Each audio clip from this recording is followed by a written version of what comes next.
Hi guys. इस video में मैं बात करने वाला हूँ आरबीजेड ज्वेलर्स के Q3 FY25 के ऊपर। एंड इसके ऊपर मैंने एक Q2 FY25 वाला भी वीडियो बनाया था। अगर आपने वो नहीं देखा है तो आप वो भी देख के आ सकते हो। इस वीडियो में मैं आपको बताऊंगा कि आरबीजेड ज्वेलर्स का Q3 FY25 कैसा था एंड उनका जो फ्यूचर आउटलुक है एंड उनके वैल्यूएशंस के बारे में हम थोड़ा बात करेंगे। अगर मैं आपको Q3 FY25 के बारे में बताऊँ तो उनका जो रेवेन्यू था वो 67% से बढ़ा ईयर ऑन ईयर। उनका जो एबिडा था वो 83% से बढ़ा ईयर ऑन ईयर। उनका जो पैट है वो 85% ईयर ऑन ईयर से बढ़ा। ठीक है।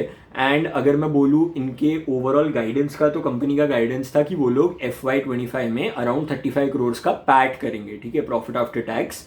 एंड उन्होंने 9 मंथ्स एंडेड FY25 में 30 करोड़ तो ऑलरेडी कर दिया है पैट में।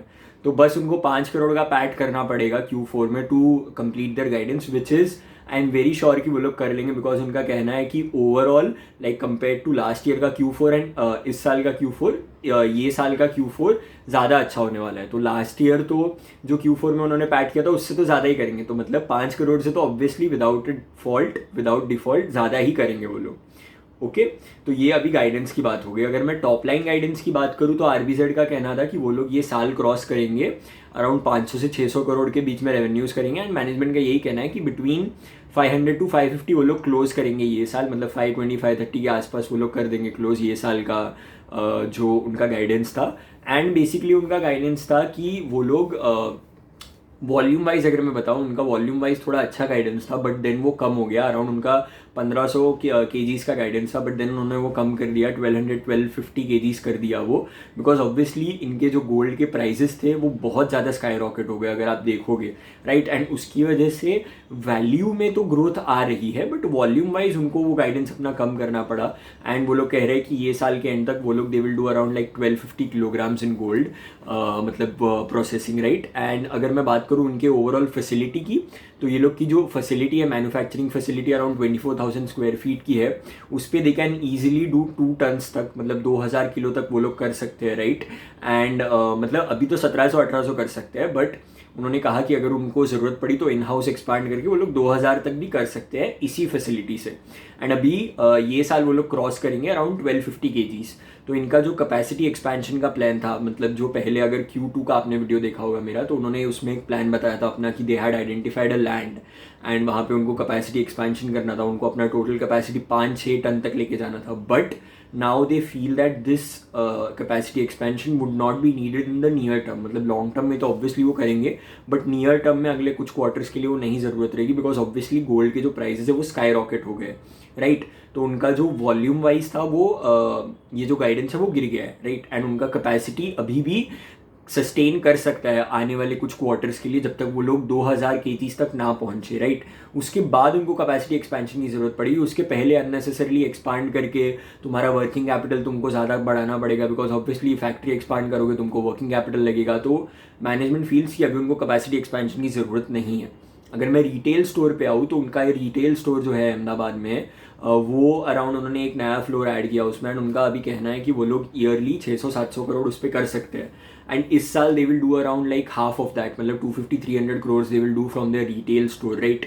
तो मतलब रिटेल स्टोर में भी कैपेसिटी एक्सपेंशन करने का अभी उनको कुछ नियर टर्म में स्कोप नहीं दिख रहा है। रिटेल स्टोर्स ऐड करने का भी स्कोप उनको नहीं दिख रहा है। बट येस, जैसे जैसे ये जो कैपेसिटी इनका फुल होते जाएगा ये लोग ऑब्वियसली बढ़ाएंगे, स्टोर्स भी बढ़ाएंगे, मैन्युफैक्चरिंग भी बढ़ाएंगे, राइट। एंड अगर मैं बोलूँ आपको तो इनका जो एम्प्लॉई काउंट था, ठीक है, जनवरी 2024 में दैट वाज अराउंड 67। एंड अभी अगर हम देखेंगे जनवरी 2025 में इट इज़ अराउंड 115, मतलब 71% ईयर ऑन ईयर। इसकी वजह से इनका एम्प्लॉई कॉस्ट भी बढ़ गया है, राइट। एंड अभी जैसे मैंने आपको बताया FY26 के लिए इनका गाइडेंस है अराउंड 700-750 करोड़ ये लोग टॉप लाइन करेंगे। एंड पैट का अगर मैं बोलूँ तो ये लोग 45 करोड़ तक पैट का इनका गाइडेंस है। एंड आने वाले उसके नेक्स्ट ईयर में 55 to 60 करोड़ का अभी फिलहाल गाइडेंस है, but that can change. Next year का गाइडेंस तो पक्का है ऑब्वियसली, 45 करोड़ का पैट ये लोग करेंगे। तो अगर मैं वैल्यूएशंस बोलूँ, अभी ये लोग 20 के पी पे ट्रेड कर रहे हैं, राइट। एंड अभी दे विल डू 35 करोड़। तो अगर मैं 1 ईयर फॉरवर्ड पी निकालूँ तो इनका अराउंड 1 ईयर फॉरवर्ड पी आएगा अराउंड 15 के आसपास, 15-16 के आसपास आएगा, 15 के आसपास आएगा इनका 1 ईयर फॉरवर्ड पी। एंड अगर मैं ग्रोथ गाइडेंस देखूँ, अभी ये लोग बोल रहे हैं 520-530 करोड़ पे ये लोग क्लोज करेंगे एंड उस पर 40% ऐड करेंगे, राइट। एंड इनका जो पैट का भी ग्रोथ गाइडेंस है वो भी अराउंड 25-30% का है। तो मतलब अगर एक 40% ग्रोथ इंजन जो है, मतलब जो कंपनी 40% पे ग्रो करेगी, एंड उनका कहना है कि ये लोग 35% CAGR पे ग्रो करेंगे नेक्स्ट 3 सालों के लिए। 35% CAGR पे जो कंपनी ग्रो करने वाली है, वो अगर आपको 1 ईयर फॉरवर्ड PE पे मिल रही है 15 के 1 ईयर फॉरवर्ड PE में, देन व्हाट गुड, क्या मतलब उससे ज़्यादा आपको क्या चाहिए, राइट? इतना कम वैल्यूएशन में अगर आपको इतनी ज़्यादा अच्छी कंपनी मिल रही है। But yes, these are all just educational facts. आप इसको प्लीज़ एज अ रिकमेंडेशन मत लो। ये वीडियोस मैं बनाता हूँ just to present you with the facts. जो आपको डिसीजन होगा, बाय सेल रिकमेंडेशन नहीं है ये। अगर आपको लेना है तो आप please consult with your financial advisor. Please don't view this videos as a buy sell recommendation. So coming back to the video, जैसे मैंने आपको बताया 1 ईयर फॉरवर्ड PE इनका 15 के आसपास आ रहा है। अगर मैं PEG रेशियो की बात करूँ, तो अगर जैसे इनका जो EPS ग्रोथ है, EPS ग्रोथ ये लोग कह रहे हैं 25-30% से करेंगे, तो अगर इनका PE हम देखेंगे तो 20 का PE है। तो मतलब इनका जो PEG रेशियो है वो भी अराउंड 0.6 से 0.8 के बीच में आ रहा है, which is obviously phenomenal, right? And अगर मैं देखूँ इनका 3 से 4 साल का आउटलुक, जैसे मैंने आपको बता दिया 35% CAGR पे ग्रो करने का है। इनका रेवेन्यू स्प्लिट जो रहेगा वो अराउंड 50-50 रहेगा इनके B2B एंड B2C सेगमेंट्स के बीच में।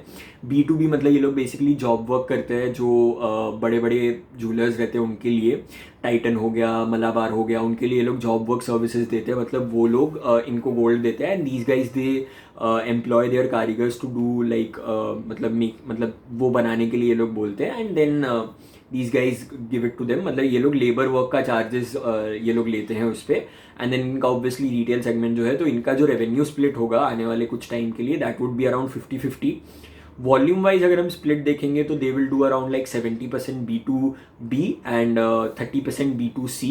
बट येस, B2C का जो रेवेन्यू कंट्रीब्यूशन है वो इस क्वार्टर में थोड़ा ज़्यादा है, 55% आया है, बिकॉज ऑब्वियसली उसमें जो वैल्यू है गोल्ड की वो बढ़ रही है, तो इसकी वजह से इनका रेवेन्यू स्प्लिट भी उसमें थोड़ा बढ़ रहा है। But yes, they intend to keep it to 50-50, right? And अगर मैं आपको बताऊँ तो 9 मंथ्स FY25 में दे डिड अराउंड 1005 किलोग्राम्स, मतलब 1005 किलो इन्होंने किया in the volume of gold they processed. And उनका कहना है कि 1250 से 1200 के बीच में ये लोग करेंगे अपना टोटल ओवरऑल गोल्ड का।